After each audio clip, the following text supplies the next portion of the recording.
have no room in here, right? So it's not like we're waiting for someone else to show up and go, oh wait, no one's coming. Yeah?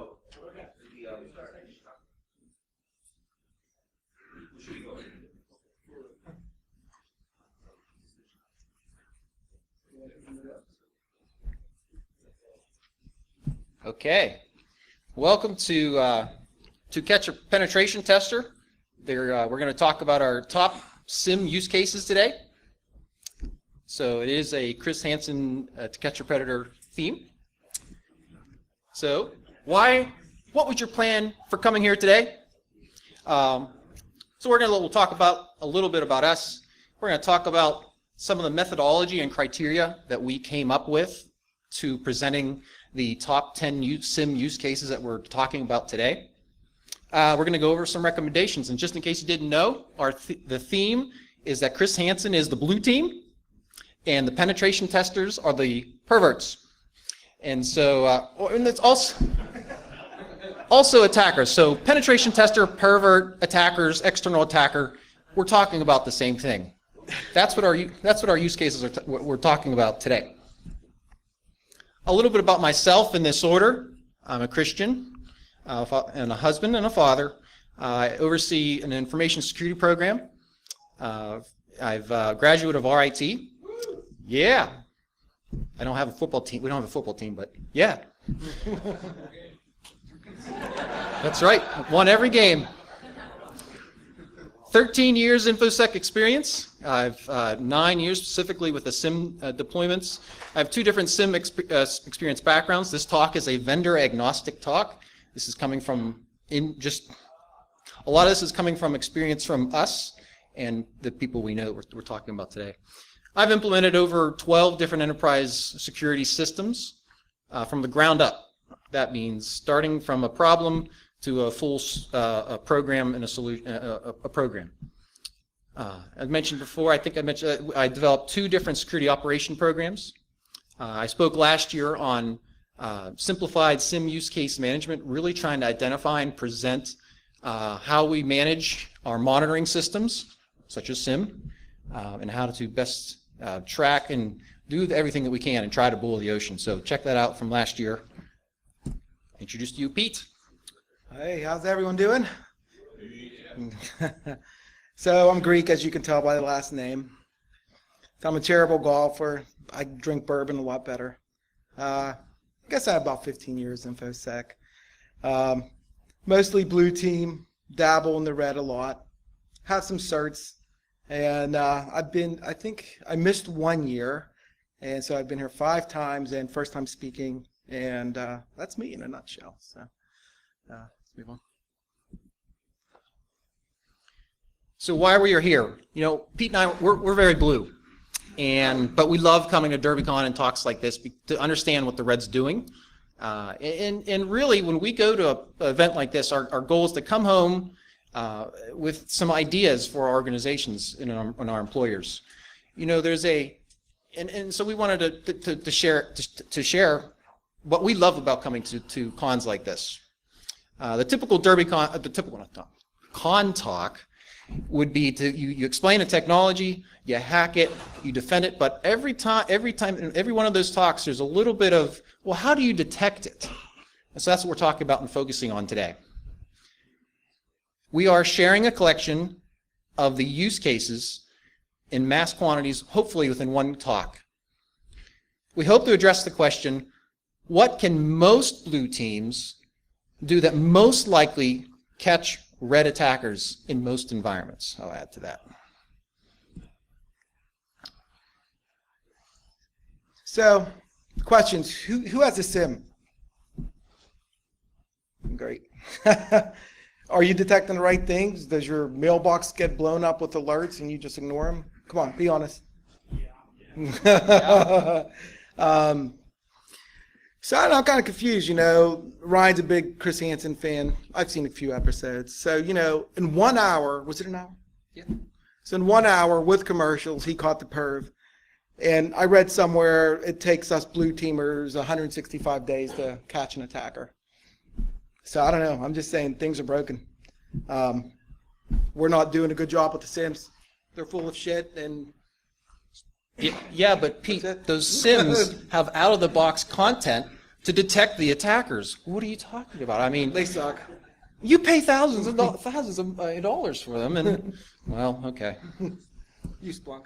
Yeah, yeah, that's the answer, which could be.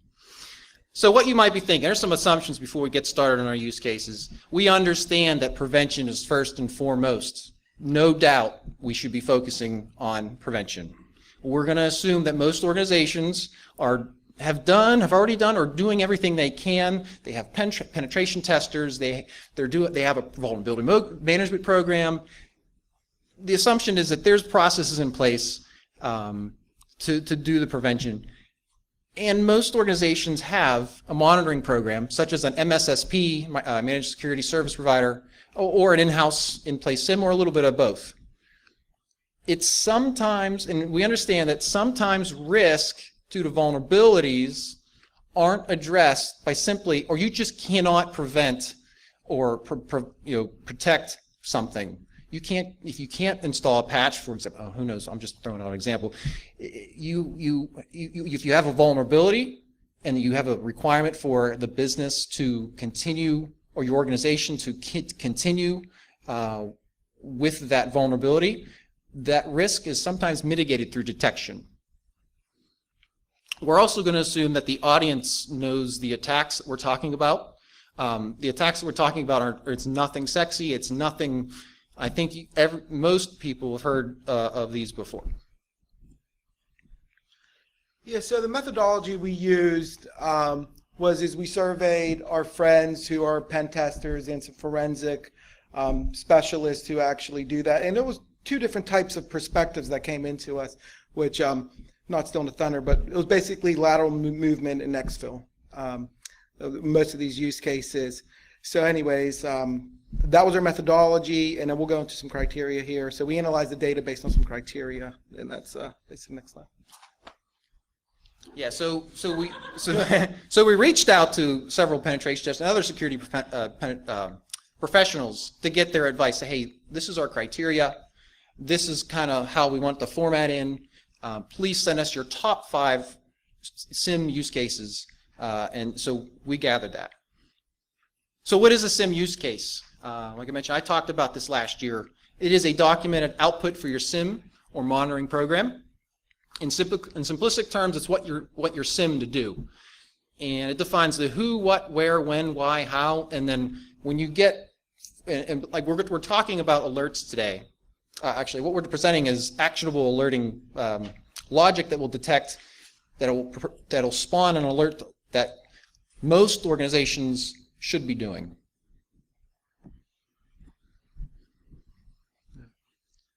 So the use case criteria we asked the submitters to do was to really think about what kind of alerts could be generated in the kill chain. And the typical intrusion pen test scenario that we threw out to the submitters was phish, compromised workstation, steal credentials, own stuff, lateral movement, own stuff, and then exfil. And we got some good results back, so we're going to share those with you. And like I said in our earlier slide, a lot of them really were the lateral movement and the exfil at the very end. So, I mean, that's what we'll talk about today. Yeah, we did seem to get a lot of lateral movement detection use cases. Some of the criteria that we were looking for in our SIM use cases, additionally, was that they're doable in 90% of organizations. We're assuming that there's basic technology exists in an organization. There's an assumption that you have AV, you have IPS, you maybe got layer 7 firewalls, possibly proxies. So typical basic technologies, and this is really at the theory level. Common infrastructures, Active Directory. Everybody has. Most organizations have Windows, Unix databases, but we didn't want to limit on specific technologies. But we did get several use cases on the Windows side, which kind of makes sense, I guess. There are also the criteria is that the log feeds in a SIM already or typically exist. Most SIM, when you deploy a SIM, there's out-of-the-box type of integrations, and Windows seems like it'd be a really easy integration. Syslog's a very easy integration. Integrations like that where most SIM deployments will have a log feed. We wanted to make sure that the use cases we're talking about today, or that they're collecting and talking about today, that they're low effort to develop in the SIM. There could be some really complex SIM use cases that involve correlating data from,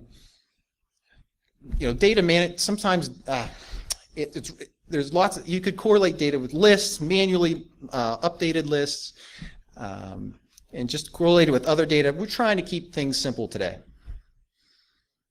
They can be considered the basics or the must-do of detection. And we picked the top 10 of the use cases that we selected based on several factors. One of them was common themes of submission. So if we got a use case from one person, another person, well, we're going to present on that. The other thing that we talked about, well, there were some use cases that kind of overlapped. Yeah. And we've talked about some of the theory around it. So, well, this one use case does this, and this one use case does this, but this one will catch this one as well. So use case A with use case B, use case B would catch use case A and also detect on B. So we talked a little bit about that. All right, so let's get started into our use cases. We're going to go through our top 10, and Pete has the first one. Yeah, so this is a whole lot of data, to take in. So, I know a lot of you are going to try to read it all, but I'll go over the format real quick so you can get the basics, and then we'll dive right in. So foremost, the title, use case. In this case, this is an authentication with corporate credentials to an untrusted site, the phish. The submitter, just giving them some credit. And the data source, so where it's coming from. In this case, it's coming from a proxy log. And a lot of organizations don't log their proxy log information or don't have proxies. But in this case, we still chose this because we thought this was a kind of neat one. The correlated data source is a lot of times when you're working with a SIM, you have to put your own data into it. So this would be, in this case with the phish, this would be a list of sites.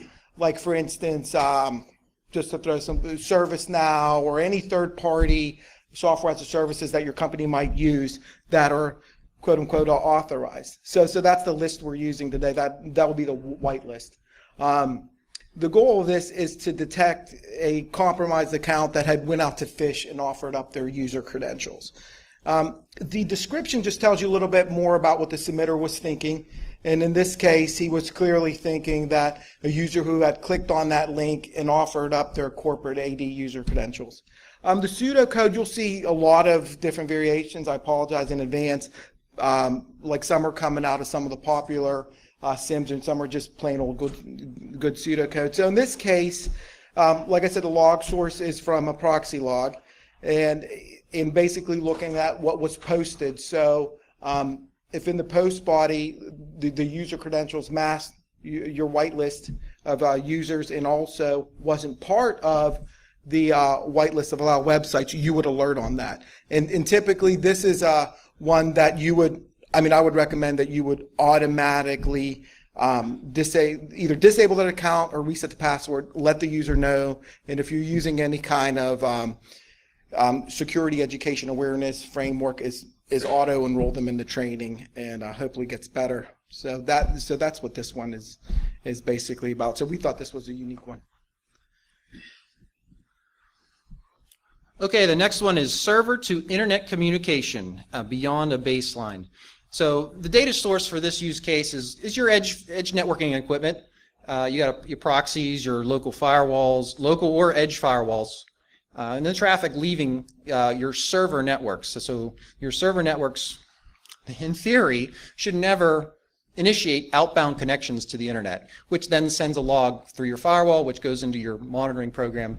This is where you should develop a baseline of that traffic. So, and if you have traffic beyond that baseline, well, that traffic should, that communication should, the communication that's initiated should be investigated. Why did this come beyond our baseline? Some organizations hopefully are blocking the egress of the network of their server. Should be in some kind of DMZ, or blocking the egress to the internet communication. So hopefully, and that's okay, servers can still attempt, they won't be successful. This use case still works. Again, the operations team rule out the false positives. And like Pete mentioned before, if you can't read what's on here, there's a download link up below, and we'll provide the download link to these use cases and the ones that were submitted for you. So I think everyone heard of password spraying, right? Black Hills has a good video, but anyways, so user password spraying. So this is what this will detect. The data source is, your domain controller logs. The correlated data source is password spray user list.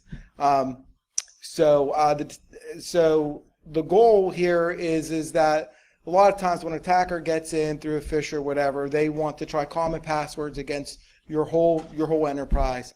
And so low and slow. So this is what this one detects. And this could be a little tricky to set up. I have set this one up, and it's a little tricky, but based on the logic. But basically, you're looking for a count, and you could use 10 or more. 10 seemed to be my sweet spot, but a count of 10 unique targets coming from the same source IP with a failed login, and then you would alert on that. And typically, that would be a sign of a lateral movement. And also, password spraying, what I've seen, is also done externally as well. So you could combine your firewall logs here as well, because they might be trying to do this with burp or something like that with OWA as well. So I wouldn't only look at your domain control log. I would also mature it to look at your firewall to get that source IP as well. And like I said, Black Hills did a really good video on this about 2 years ago, doing recon. So yeah, so both Pete and I have experienced this use case with both in penetration testers. Not necessarily attackers, but penetration testers have used this. Right. And I think one of the keys is they test just enough of the most unique passwords just below your lockout policy, so they're not locking out users. And if they get a user account, well, then they win. Antivirus, virus detected on server. So this is a use case to detect stupidity. We all know that antivirus is certainly avoidable. But we're humans. We make mistakes. Not all criminals are smart. So this, and also SIEMs typically have an easy data feed to monitor your antivirus system. So yes, it may sound stupid, but it's a very quick win. It's a very quick win. So we have experienced with system administrators when deploying this use case that they say, "Oh wow, great! Antivirus caught the server or caught the virus." Yeah. Why are you bothering me? Why are you bothering me? It did great. Well, how to get there? Okay, they kind of understood. Well, okay, yeah. A lot of hacker tools are detected by virus, not all of them. They could be bypassed, I get it, but we make mistakes.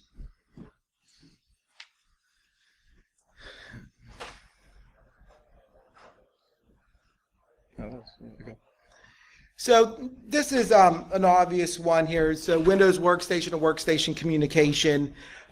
It was submitted by both Nick and Brett, the forensic person. They see this a lot when they take an image.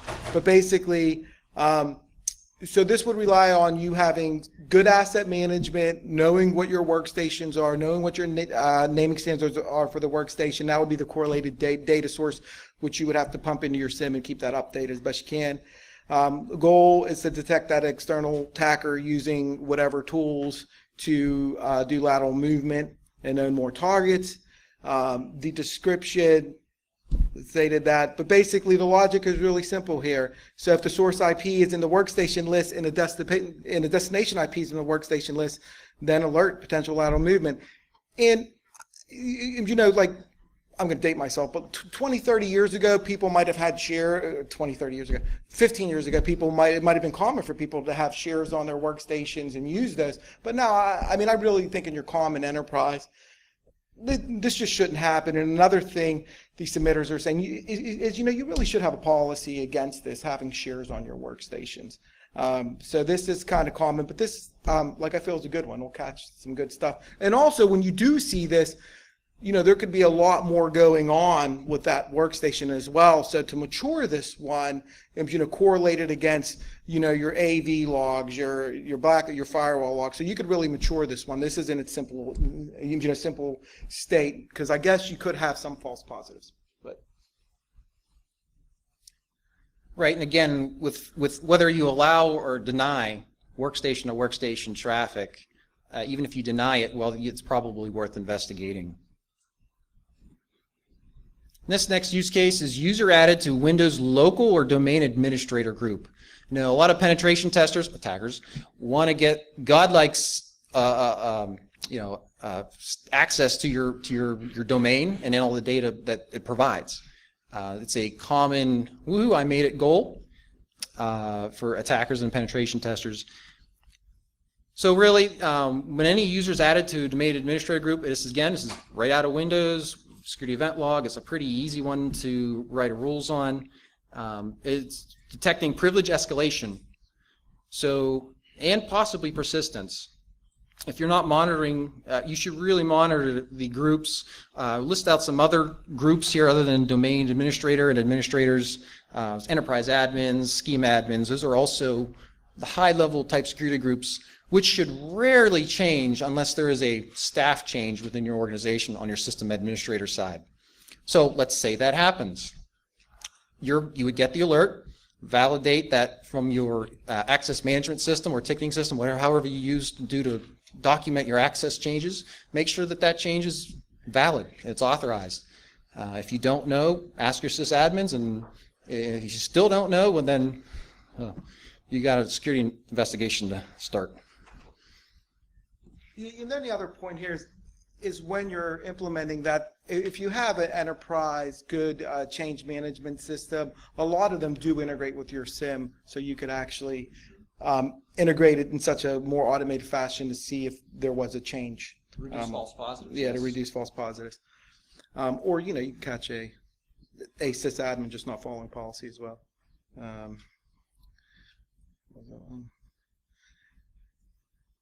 So this one is the unauthorized service account successful login to a server.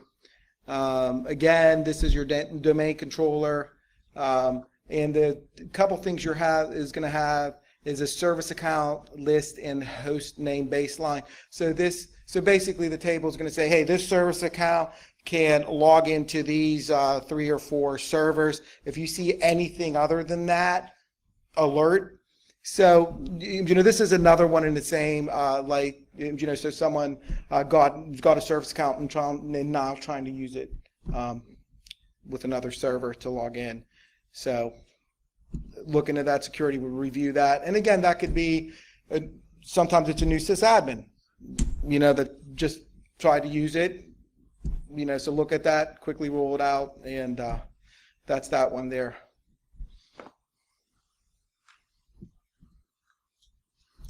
This next one is Windows new service account creation registration. This one came from one of our forensic professionals that we know. This is a lot of time. This is when a new service is created on a Windows workstation. It should be very, very, very rare that ever occurs, and should trigger you to investigate when that occurs, because there's a persistence technique. A lot of persistence techniques revolve around service creation. So definitely take a look at that. Workstations, again, this also should never happen on workstations. Servers, again, if you have change control, a system that can find or identify what changes are authorized, check that. If it's not there, maybe start investigating a security incident.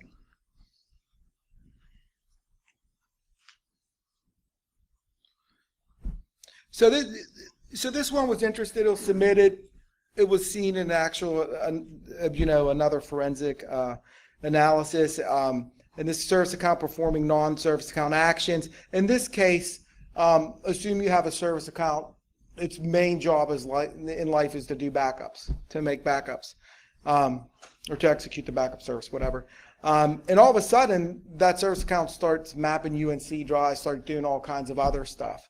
So for this one to really work, again, you need to, this one will take a little bit more tuning, but what we're saying here is that it would be a service account with all the allowed event IDs. So this will take about a while to tune and do this, but this could be very valuable. And if you think about PowerShell execution, if you're logging that, it could help. So that's this one here, and this was submitted, and this was seen in a real live compromise. Yeah. Yeah, I was really impressed with this one because it's simple. All your service accounts in your organization should be authenticating with specific event IDs. If you see something beyond that event ID, something either is new or is being used in a way that you really shouldn't use that service account. This is the last one we're talking about. This is NetFlow or data upload threshold exceeded traffic to internet. The attempt is here to detect the exfil of your attacker. You got edge NetFlow, firewall, or proxy logs.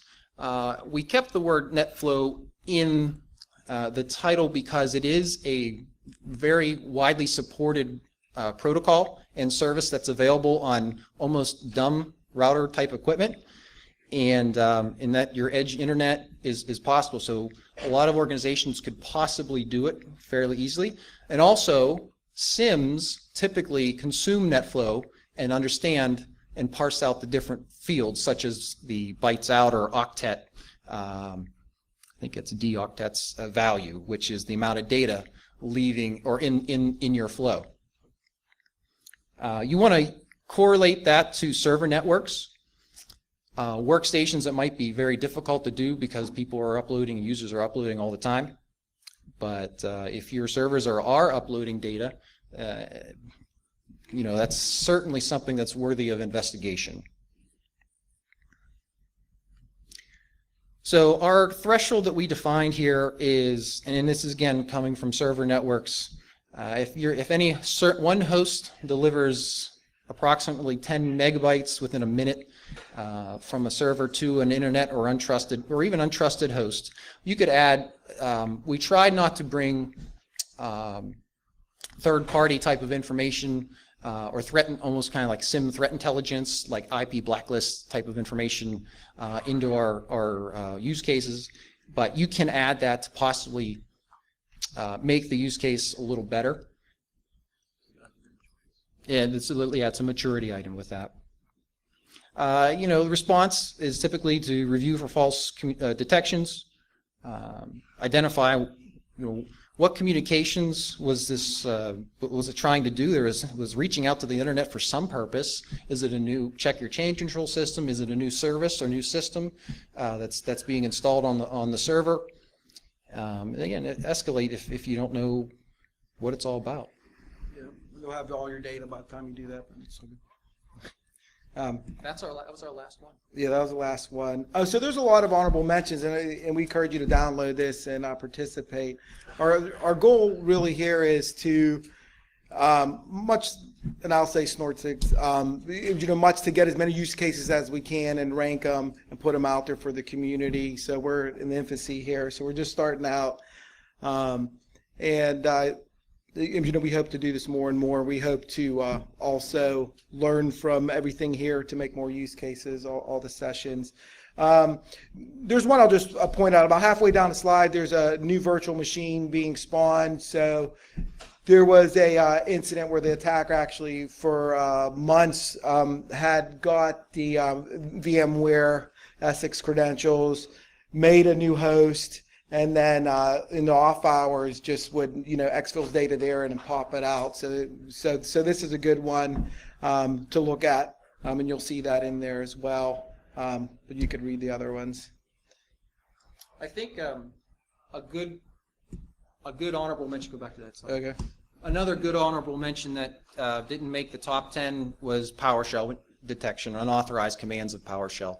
That is one that we kind of knew about but didn't get to document it fully. So I think that would certainly a contender for a top 10 as well. Yeah, a whole talk in itself. Possibly a whole talk, yes. So recommendations. This is the the recommendation part, the three-way here. So what I'm telling the blue team is learn some red, run some tools, see their logs, do it in dev. Don't do it in the wild, of course. But you can monitor production logs, though. Yeah. Yeah. The next recommendation is, and this is an important one, you know, when you're, and you've probably heard a number of people, especially last year, I think this came up in a couple of talks, but when you do a third-party test, you know, make sure you put in there to evaluate your use cases, because the only way you're going to get better is by evaluating yourself. Yeah, statement of work. Yeah. And then this is a good one. Encourage your, you know, in your statement of works for, you know, your third-party pen tests, have them put in a section about SIEM use cases, like what could have caught the attack. I mean, I think that's important. I mean, have them talk your language, especially if you own that engagement. And the next one, this goes out to when I was getting my GCIH. I think Ed always told us this. You know, learn from what's around you. Learn from current events. If they publish the anatomy of the attack, like Target or whatever, I mean, learn from that. There's a lot of good things to learn. Those are all, you know, there's like 3 or 4 use cases you could implement there. If you know, for the red, if you know, when you do your pen test report, add in your findings some use cases. Help us out, you know, help us think like you. You know, that's what it's all about. And another thing that I really liked, I think some of the best pen tests that I've ever been a part of being a receiving end, is where they actually went step by step on anatomy of attack and really looking at that. Because a lot of us blue guys, you know, we get the tools, we hear about it, we play a little bit, but really understanding that attack and where we can identify that that point of detection is key. So I mean, that's really my advice. And we have some time here, about 15 minutes. So what's that? Oh, yeah, do this one. Sorry. Okay. Yeah, so like I mentioned, here's the URL for downloading everything, the presentation today and all of our submissions. We are inviting you to participate in this effort to grow and build the publicly available SIEM or monitoring program use case database, we'll call it. And so we understand that you certainly have ideas. And what you are probably, if you are out there and you're saying, well, this is one where I really know was really good and meets all the criteria that we just talked about, we would really, really appreciate and love to hear from you. Just shoot us an email, and our emails are right here. And we also encourage you to, when it comes out, and if it ever does, the Hansen versus Predator has a kickstart, and Hansen's, I believe, splitting from Dateline and starting his own little business and to continue with the To Catch a Predator type series. So that's pretty exciting. I'm going to open it up to questions and comments. We have a few minutes. Yes, sir.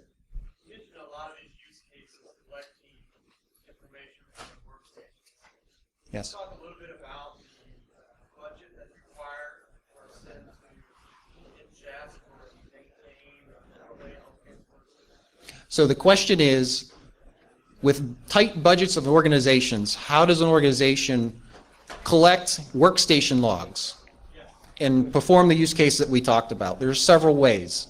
First is your endpoint security systems. If you have an endpoint security systems that, for example, has a local firewall or is an antivirus system, you should be theoretically get them typically from a centralized database or location, point your SIEM or monitoring tool to it, and consume that information. Second, the Windows security event logs can be centralized through Windows event forwarding to one server. It could be one VM server on your network. And at that point, you point your SIEM to collect the data from that one location and that one server. The forwarded, so all the workstations forwards the event logs to that one server. Now be very careful, because you could go crazy with how you got to identify your use cases for picking which event IDs will go to that centralized server, because you'll overload it and you'll overload the SIEM. So in a budget sensitive situation, spin up a cheap VM, hopefully Windows box, turn on Windows event forwarding. If you're off the network, there are ways to get that traffic into that centralized Windows forwarding server. Yeah, that's a very good question. Did that answer your question? Thank you. Anything else? Is there any other use cases you wish to mention? Go ahead. But the first use case you did with Phishing, yes. With submitting, yeah. Won't that false positive if your credentials are your email address and you're just submitting your email address? So the idea there is to identify your users and all your usernames. The second list is identify which websites should users, in general, it may not necessarily be your organization's websites, but in general, what sites do they go to? Baseline that sites. Yes, there might be some new domains that show up, new services online that show up that have a username and password credential and that accept that. We get that. Is that what the concern is? Was it checking for a password in there? Or is it Yes. So it does require. No, it does not check for the password. It's looking for the string of the username in your proxy logs of the post. Yeah. You're posting your username to a website that's not on a whitelisted domain list. If the username's also your email address, then anytime you give your email address, then you sign a false positive, right? That's not password reuse. That's username reuse. I've never heard of that. But does that address? That's what I was thinking.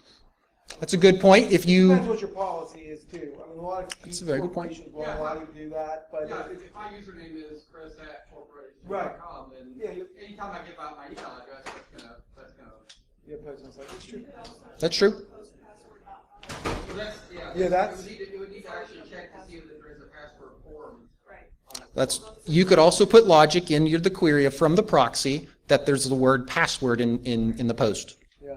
Or the get, or the associated get and post. Correct. Yeah, good point. Anyone else? Yes, sir.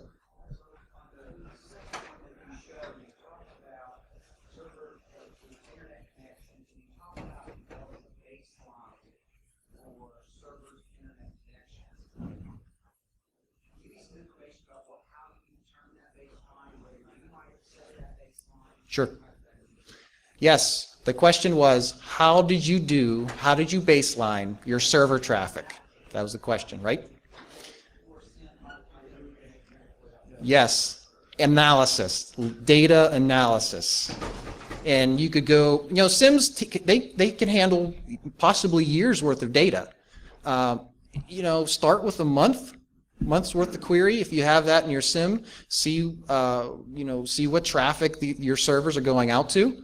And then what you do is you would take that baseline list, maybe do make a report for your sysadmins, the owners of those systems, add some information like, well, what IP country is this in? Or what is the who is on that, or what is the domains associated, or the reverse DNS lookups on that host? What is the who is on that? What else could be? If it's on any threat intelligence lists, obviously any third-party threat intelligence lists, what else could you do? Provide a report. Get them to validate it. There are some obvious ones like Microsoft. Hopefully you're not going to Windows Update with your servers, but it's possible. Okay, exclude them. And also for this use case, I wouldn't do a VDI environment like a Citrix. Oh. That might be a little hard. I mean, that you might want to kind of Right. another use case, as Ryan mentioned earlier, go into a blacklisted IP. Right, From your threat intel sources. So Pete's point was there are some servers that, for example, they're user-based and you cannot do this with, and just don't even try. This is really trying to identify what we should know in our environment and what's beyond that baseline. Yes? Okay. Follow-up question. How do you work with NSSPs Huh. to get this type of interaction? Because typically they want to give you use cases, Right. no customization. That's right. Minimal customization. Man. They'll alert you at a certain time of the day. The question is, how do you get your managed security service provider to do these things? Great question. You've entered an agreement. Let's say you've already entered an agreement with your MSSP. My experience is they typically consider it a feature request. Okay, get your feature request in. You have to have your SIM use cases documented first. That's why we're here. We're talking about them. We're trying to get them out in the open. Here, MSSP, do this. People are saying this is a really good thing to do. And it's putting pressure on them. If you don't identify your use cases, and it's all use case management's basics. Your organization is unique, and that's the thing that frustrates me about MSSPs. Your organization is unique. Okay, you got me started. No, that was thank you. That was the. Yeah. It's push them. Yeah, just keep pushing them. And eventually, I know in my own case, I'm not going to mention any big MSSPs. Eventually, I think as you build your team and you get better, and you get better and better at it, you have to make that decision to just say, hey, I'm just going to bring it in-house and maybe use an MSSP for a better reason. I was personally part of that where I actually toured I'm trying to be, not give away. So I actually toured their center. When they brought up our customer name, they brought up our customer name, and it was just sheets of, they would have to look through all these notes. And my comment earlier is that we could almost predict within the hour of when they were going to call us. So, it's great if you don't have, I think MSSPs are great if you don't have an advanced team. But I think as you start getting there, you start to figure out that maybe I could do this a little bit better.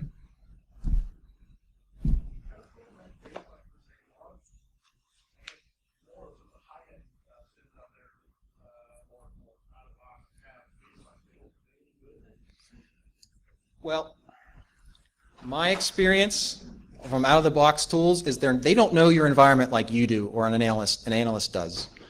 And the same with MSSPs. Sometimes typically in general, they lose focus to, what are your service accounts? What are the servers that are supposed to be reaching out to the internet? They typically don't know that, and there's almost a disconnect. They're out there and wherever they are, sitting at home, and you're in the office. You have to have good interactions with the system owners and that actually do things. Yeah, and I think me and Ryan implemented one when we worked together at a company, and we spent most of the time just trying to figure out what we had and those asset lists we were talking about and trying to figure out, and that was really 50% of that initial 3-month period. What was really figuring out what assets we have, and we were in a large enterprise, and it's just the way it is. It's painful. I think he meant the SIMs can watch your logs and try to get a baseline off of those logs. And yeah. Have you, in your experience, have any of the SIMs done a good job creating that baseline for you or not? Really? The one I'm working with currently. I don't want to go to vendor specifics. Most of the SIMs out there are pretty good. It just comes down to manually looking at and baselining your data. Most of them can do that. They can export to a CSV file. Do some pivot tables. Yeah, they'll give you unique and all that, when you're baselining. So they do give you some of that. Yeah, good questions. Yeah, we still got some time. What would you guys like to see more use cases on? Any use cases? What's really hurt? What do you guys want to be able to detect?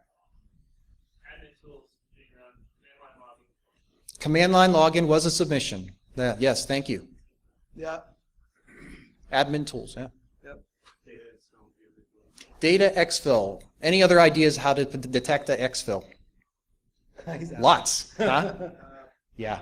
know one zip file can be changed into a PNG file that's just compressed, and then you can just send out images. Sometimes they'll just be black screen, or you can store them. Okay. And you just bypass all Yeah. Encrypted uploads of encrypted data, I believe, was a submission. Yeah, right there. Yeah.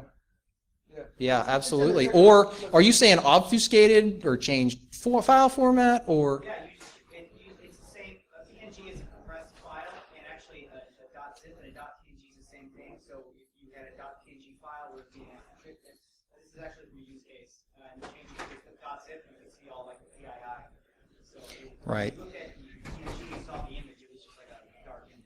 So the use case the gentleman referenced is that a PNG or a zip file can be changed to a PNG, which would then bypass some security tools. That's a good use case. No, I'm willing to bet that most organizations or some organizations may not have that ability to detect that as they're leaving your organization. We're assuming that, basic firewall stuff, maybe an IPS might be able to catch that. There's a lot of watching for super rare files, but less so for orange files. Yeah, I agree. Absolutely. Yeah, if you'd send us an email that reminds you. Layers and PNGs for a lot of imaging, and it's a very complex file, so a lot of stuff happens and it's just confiscated. There's right. Yeah, there's several indicators of compromise, and like we said, we had it's a great use case. Thank you. And we tried to pick out the easiest. Most organizations, most blue teams, basics. But I love that idea. I love talking about this. So, any other questions, comments, use cases? All right. We appreciate your time, everybody. Have a great DerbyCon.